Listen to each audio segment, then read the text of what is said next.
ज्या सामंत कुटुंबियांच्या विरुद्ध आरोळी ठोकत होते त्याच सामंत कुटुंबियांचे त्या ठिकाणी नोकर म्हणून काम करावं लागणार आहे, त्यांच्यावर ओढवलेली नामुष्की आहे.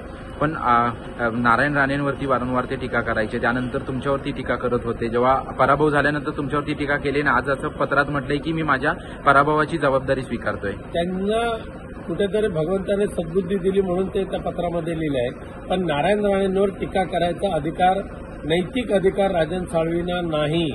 कारण यापूर्वी सुद्धा आमदार निलेश राणे यांनी राजापूरमध्ये जी एक जाहीर सभा केली होती त्या सभेमध्ये राजन साळवी यांनी प्रत्येक लोकसभेच्या निवडणुकीमध्ये आमच्याकडून कसे पैसे घेतले हे जाहीरपणे सांगितलं होतं.